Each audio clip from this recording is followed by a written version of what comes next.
The following is a special video presentation of the Hennepin County Library.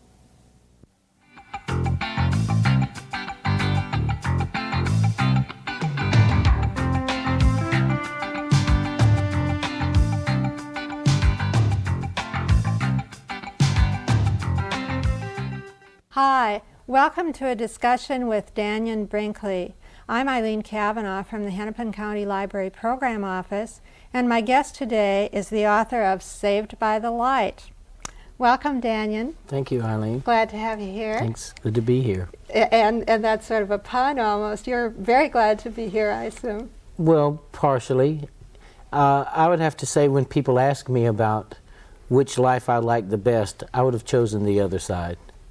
I did not want to come back. A lot of times you hear people say they were given a choice. If I had been given a choice, Eileen, we would not be having this discussion. That's very comforting for people who are thinking about their own death or dying, to know that it isn't a bad experience. It's a good experience, or at least in your experience. Well, and because I've been around, you know, and I had my first near-death experience in 1975, my second near-death experience in 1989, and in between that I've spent 17 years as a hospice volunteer. So I'm pretty much, I understand the death experience and the process of death very, very well from a practical situation of myself, plus from being with over 40 people at the moment of their transition. And do you think people in general fear death as much as we who have not had that experience might think that people fear death? People fear death because but do they fear it when they get there at that moment? A lot of times. And that's part of what I'm doing out here, what I'm talking about, because I have seen so much. And because of that fear of death, I have seen so many things happen that I don't think are very good. And I'm trying to alert people to the situations. And I'm really glad about the stories now and the near-death experience and how people are embracing it. I mean, how you would be amazed at the type of people who now are coming to be aware of it, because when I had the first near-death experience in 1975, no one had ever heard of it. You were either crazy, hallucinating, having a problem. The typical example was a woman. She said, "Hey, I told my doctor about this," and he said, "Honey, that's something you need to talk to your minister about." She said, "I told my minister," and my minister said, "Honey, that's something you need to talk to your doctor about."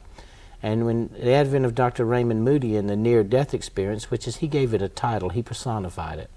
And all of a sudden people now have a way to look at it within a confined psychological nature, which is the near-death experience. So he literally, and Elizabeth Kubler-Ross and Ken Ring and the early researchers opened up a world where people had a category to put it in, which has helped everyone.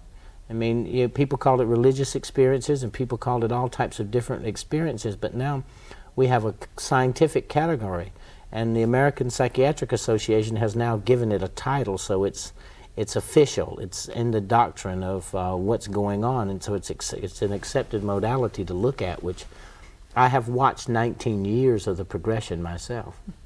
Well, now some theologians would say that if the spirit leaves the body, that you are really dead. So do you consider that you died and came back to life again, or do you consider that you had a near-death experience?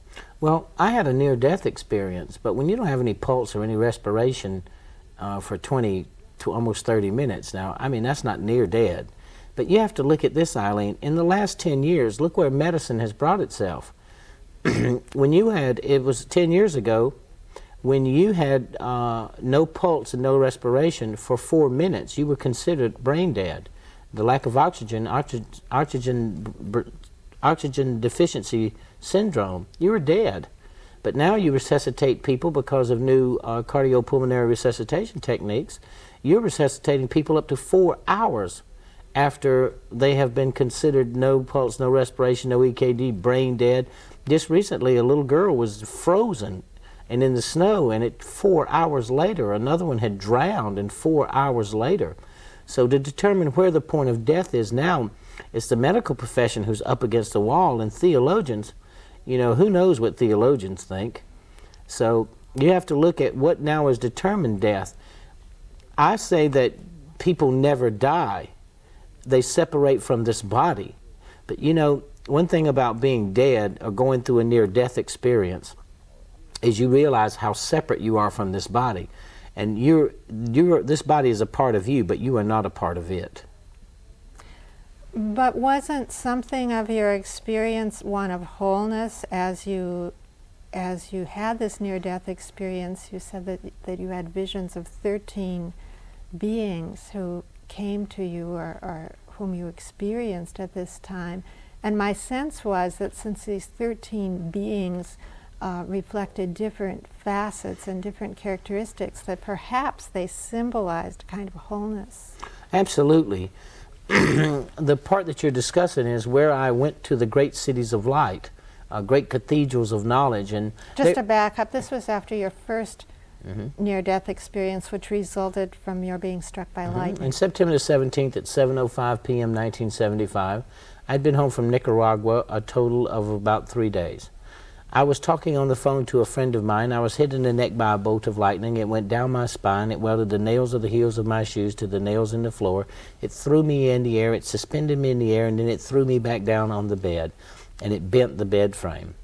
To give you an idea of the damage it did, I was paralyzed completely for 9 days, and it took me 2 years to learn to walk and feed myself.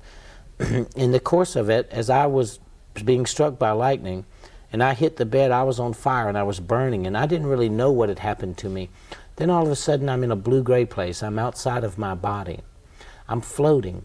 The stark contrast between the place of being on fire and the ball of fire that comes along with electrocution or electrical transmission of lightning, it burnt my eyes. I couldn't see, I couldn't talk, I couldn't move, and yet in this other place I could. Excuse me. I rolled over and I looked down at myself, and I could see myself sprawled across the bed. I could see my wife coming down the hall to tell me that lightning had struck very near the house. No kidding. Yeah. Nearer So than she thought. you were experiencing two realities in a sense at once, two realities. ways of being. I was in two forms of existence, one of looking at myself, but you have to remember, once you separate from this body, the ego perception disappears. You're just watching it. It's like owning a 57 Chevrolet that no longer was any good. The motor quit working. You no longer associate it as your car. You associate it as something you've got to get rid of before you get a new one. I was in my new body, and that Chevy was done for. So I was watching and looking at it. I watched my friend come over, who was on the other end of the phone. I watched my wife work on me. I watched for him work on me. And through this whole time, I was still no pulse, no respiration. I saw the paramedics come. They work on me. They stabilize me. They get me in the ambulance. I'm in convulsion. And I'm watching this. I'm watching the raindrops hit my face as they load me in. And, you know, a lot of times, Eileen, it's just hard for people to believe. And I can understand it. My background was military. My background was counter-espionage. And I'd never heard of the near-death experience or psychic phenomena. And if I had have heard of it, I would have been as cynical and as skeptical and made as much fun of these people as a lot of people are maybe listening or watching this are doing now. But it's okay. I can accept that because I am one of them. I'm on their side. But this happened to me. And I've spent hundreds of thousands of dollars in medical bills. And I went through paralysis, and I went through waiting to die over and over, and they just sent me home because no one had ever lived taking that much electricity. So as I'm in the ambulance, I'm behind the paramed working on me. I hear him say something like, he's gone, he's gone. And I look over his shoulder. And the first thing I thought was, I always thought I'd been a much better looking guy than that. And then to my right, this tunnel began to form. And I'm looking at this tunnel trying to figure out what it is, but it's not frightening. It's very, very peaceful, very, very tranquil. And as I begin to move down this tunnel, I am surrounded by love. Love is a power of such might and such majesty, not the frailness of how we deal with love, but the love that's so encompassing and so all-consuming that there are no words that I can use to describe the event. I come into this place and I see a light at the end of the tunnel, which now we hear where the light at the end of the tunnel, but it existed long before there were trains and railroads, that little saying. I come into a place of bright, brilliant, beautiful light. As beautiful and as magnificent, and although this light seemed to penetrate and permeate me, as I seemed to penetrate and permeate it. Remember, this whole experience on the other side is a combination. You're giving as much as you're receiving. I'm standing around trying to figure out where this is, and I'm not really standing like I'm solid, because I never really looked at my feet. But as I looked to my right, I saw this being. And when I say a being of light, on a day, let's say we're in a studio and the lights are closed, and it's really dark, and someone opens a door from the bright lights like outside and steps into the doorway. You see their silhouette, but you see the light almost surround them, and you can't make out their features. As this being moved closer to me, I could truly tell that this was something special, and I was not afraid, and I want people to know that. There is no fear in this experience. There's a lot of trauma when you're dealing with death and the anguish of leading up to it and all the kinds of things that you go through, but once it happens, there is no crisis. There is just peace and strength and confidence. And when this being got beside me, all of a sudden, every emotion I had ever felt in my entire life, I saw my birth. I saw me being struck by lightning. But you saw it all emotionally rather than First is your emotions. You feel every feeling you ever had, and then you have a visual collage and of what all these emotions combine to be. And when you have it, you have a panoramic life review of everything you've ever done, everything you've ever said, every person you've ever encountered, every action, every reaction. But not only that, you become every person that you'd ever encountered. Now, my life before 25, from a kid all the way to 25 years old, I was a kid that I grew up as a kid like I always, the best way I can describe it is, I had jerkdom. I had perfected being a jerk to a science. I thought that how much I could humiliate you, how fast and how quick my tongue was, how hard I could hit, and how much destruction I could do in any given 2 minutes was my claim to fame.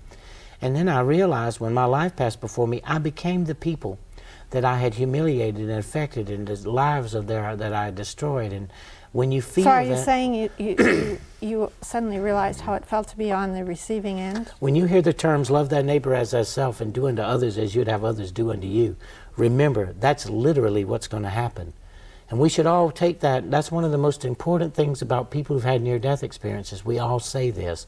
So as you go about every day, if you want to draw a piece of comfort or a piece of advice, then remember, you're going to be the people you had encountered. And how I know how strong this is that 14 years later, from being the most perfect jerk that you could ever be, I mean, I had it down to a science, and then to go to a person that spends the next 14 years as a hospice volunteer, and then in my second near-death experience in 1989, I literally became the people that I had helped pass. I literally not only saw them be happy when I came in, but I watched them begin to make part of their transition because I was there when they died. For anyone who seeks to gain a greater spiritual understanding of themselves, I highly recommend hospice work, and nursing home work. And why? Because we have lost the identity of our spirituality. The main reason I wrote this book was after having 2 near-death experiences, after being a hospice volunteer for 17 years, after being around more than 140 people dying, and 40 people when they were dying. All of a sudden, I'm 44 years old. I started talking to people that weren't older than me when I started. They were older people whose parents were dying. Excuse me. All of a sudden, they were people my age. I'm looking at them, and I'd say, how old are you? And I'd say, well, I'm 43, 42, 41. That's my age. And all of a sudden, I began to be aware that I'm at the age where my parents are looking at death, where they are 70s and 80s and facing this issue. And that we, the baby boomers, have had it so good, so well, that we just relegate and delegate it to doctors and stuff, and we think that they're going to do the best thing. But that's not true. We don't face our mortality. I wrote this book to say, hey everybody, I grew up in the 50s, 60s, and 70s. I have a lot in common with you. This is what happened to a guy from South Carolina who dies with people for 17 years.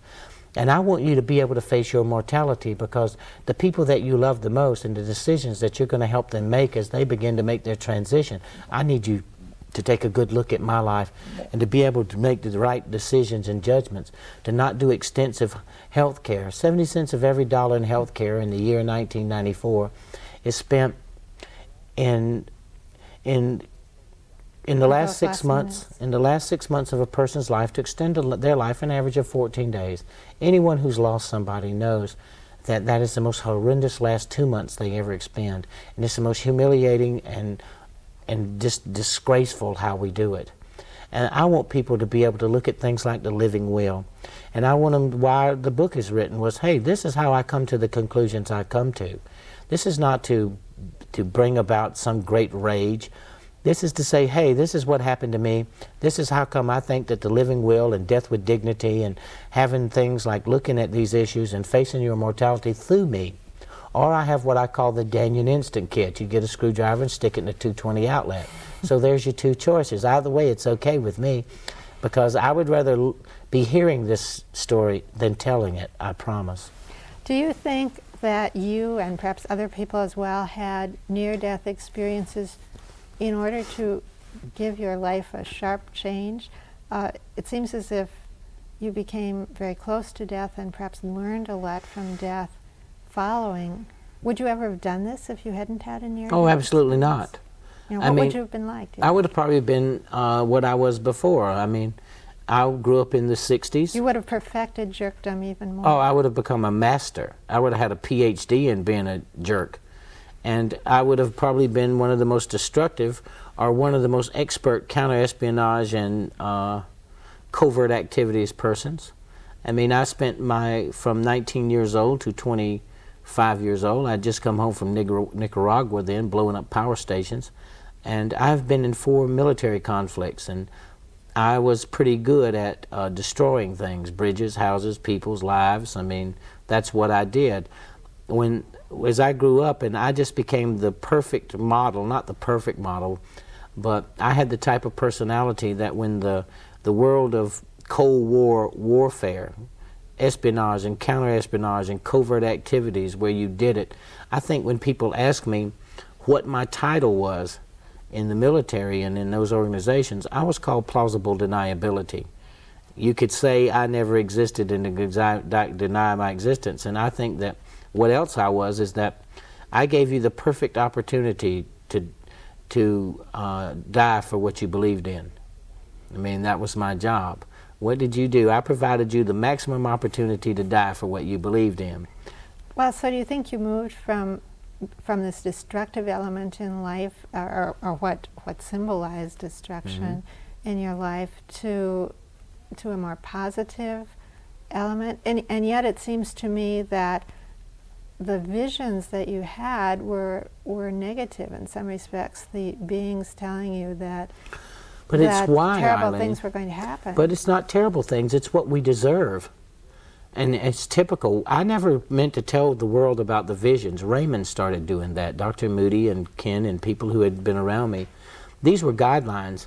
Somewhere along when Copernicus and Galileo discovered that the world was not flat and that it was round and it was not the center of the universe. You know, the Catholic Church, it was considered heresy, and you could be excommunicated from the church until 1968 in a papal edict. They said it was okay to say the earth was not the center of the universe. So when They're you a little slow sometimes. Well, all of us are, but in 1978. So when you realize that the church became fallible, and people started using Western medicine and Western science to look and understand the value of who we are. And we chose intellectual and economic stability as the reason and purpose for why we live on this earth. And we've completely denied our spiritualism, and then we've wrapped it up in religion, and then came fire and brimstone. And we developed that we begin to measure the love God gives us from that side over here by guilt, which always was curious to me. So wait a minute, though, you're saying an interesting thing, and I want to stop you and explore it a little bit more. If I understand you correctly, you're sort of saying that religion is very different from spirituality, that spirituality is what you think we ought to foster, but not necessarily religion. Religion is a lot like Swiss cheese. It has volume and substance to it, but it's full of holes. Mankind has messed with it too much. I didn't get religion. I got spiritual. Where did I go to church? I'm in the hospice. I go to church in nursing homes, and there is where 2 or more gather, so shall God be there too. And I realized that there's a lot of religious people out there who never go help anybody. They go around forming opinions about other people's perspectives of their religion. And I don't like that. And I don't like fundamentalism of any kind, no matter what it is, because it's extremist points of view. I hear these people talking, but I don't ever see them in the nursing homes with me. They are too busy and they have other things to do. And so I go to church. I visit churches because I still want to understand, but I go to church when people need me. And I found out in the past life review and the near-death experience that you better look at yourself from this point. What happens today if God can't show up and you're there for God and that you are the difference that God makes? And the closest way to find that is doing nursing home and hospice work. For then you find the true value of your life. You gain a different perspective on yourself. And as you talk to people who are facing death, you gain great insight and great spiritual wisdom. You also watch the frailties of religion. And I'm not against any religion. I support any way any person seeks to understand their God. I just don't like condemnation. But I'm a person that sees the failure of religion because people who have been listening to the minister tell them fire and brimstone and they're going to die and burn in hell, that same minister is coming around telling them, trying to help them and comfort in facing death, and it's such a stark contrast. And religion falters. If you go to a nursing home or hospice and people are facing death, the religion aspect is relegated to the doctor. The doctor becomes God. The church, the hospital becomes church. The minister becomes the court jester.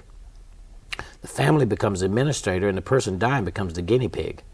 And that's how it is, and that's the way. So we have to return to spirituality. We have to know that we're great and powerful spiritual beings. We have to know that we are the heroes of high consciousness. That's what I saw. Now the visions that you're talking about, the 13 beings that I came before in the great cities of light, they showed me what was going to happen if we didn't change our ways, if we didn't return to a spiritual foundation. Now, I have to say this, the near-death experience is very transformative. But after spending 14 years after the near-death experience and 14 years in hospice, I was becoming bitter again because I watched these visions come true. I mean, I said in 1975 that there would be a great nuclear catastrophe in Soviet Union in 1986 and its name would be wormwood. I didn't find out till 1987 that I know what wormwood was. It's a bittersweet herb used as a excuse me, I don't know what that is, as a digestive tonic. And the Ukrainian word for this herb is named Chernobyl. I said the Soviet Union would collapse in 1989. I said there'd be a war in the Middle East that America would enter in 1990, in August of 1990. But to show you how my interpretability is, I told Raymond Raymond Moody, I knew who the next president was going to be. And this is 1980, but I told him this in 1976. I said the next president, I had seen a collage of what I would say was political cartoons. A cowboy with cowboy hat and guns and bombs and riding all this stuff and just like a montage of them. And then I saw the initials RR and I saw the presidential seal and it looked like an actor. So Raymond asked me in 1976, who did I think was going to be the president in 1980? Well, I knew absolutely unequivocally it was going to be Robert Redford. And I was adamant about it until 1980, you know, and he never lets me live that down. When I think I'm getting too smart or too biggity or too fundamentalist, he says, well, Dan, do you remember who the president was going to be in 1980? And it catches me aback. So close, but no cigar. What were you discouraged when the quote bad things continue to happen, and we now look in 1994 at Bosnia and Rwanda? Oh, I described especially when the beings seem to say to you that one person can effect the change of events in the world. Yet you were seeing that things that we weren't changing. Didn't seem to be. And did you see those as a metaphor, so to speak, for the overall spiritual decline? Absolutely. The overall perception of that we have of ourselves without bringing spirituality back into our lives. And the way that I know to do it is people working in hospice and dealing with death. But I had just lost it. I had become bitter because I hated to see the things come true, Eileen, because I kept knowing that they were right. And then in 1989, I had just given up, and I started getting sick again.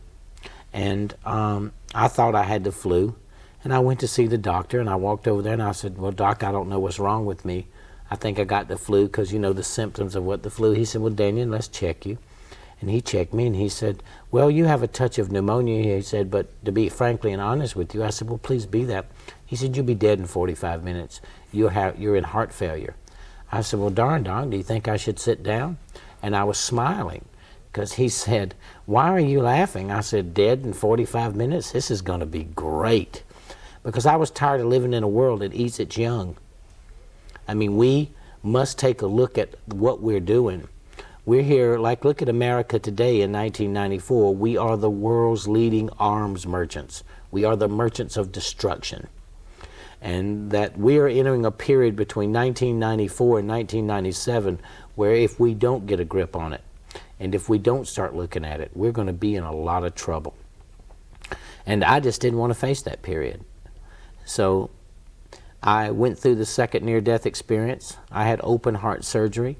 From the damage done to me by being struck by lightning, my heart gave out and I had to have valve replacement in my heart. I had my second near-death experience. They gave me these 2 shots in my hip. They rolled me into an operating room. I was blacked out from, you know, whatever that stuff is they give you. And the next thing I know, I'm floating above this room. I'm looking down at this big silver thing that I looked like a spaceship, but it was a light. I see an arm come out. I look around to see, and I see them pinning down my arm. I watched them paint my chest with this brown stuff. I watched a doctor take a scaffold and slit me open. I watched him take the saw and saw my chest open. I saw him put this little thing inside then start turning these screws that split my chest open. Whoa. And then I never knew you had a little bag around your heart. You know, you never see that, but you know your bag's enclosed in your heart's enclosed in this little bag. They cut it and it had a fluid in it because I developed endocarditis by then. And I saw him slit my heart. I was able to describe conversations that went on between the doctors and the staff. There was no way I could have known it. And I watched all of this, and then I saw the tunnel again. I went down this tunnel. That was more bright, more brilliant, more beautiful, more peaceful than it ever was the first time. I come into this place of bright, brilliant, beautiful light, and all of a sudden the being just appeared. And I went through the panoramic view of my life, but I had seen the difference that 14 years had made. I had seen what it was like to be the people I helped face death. So that gave you some hope again. It was inspirational. It gave me a new focus to live and a new value and a new way. And part of the vision. It sort of reaffirmed what the being had said, that one person can make a difference. And I was sent back to create a series of centers.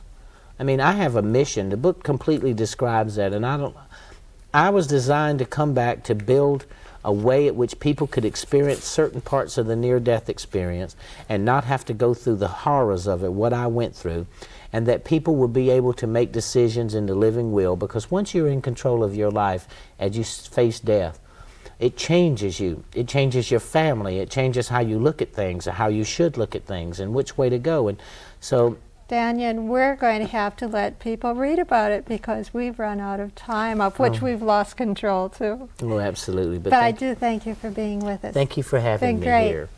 Thank you. Thank you.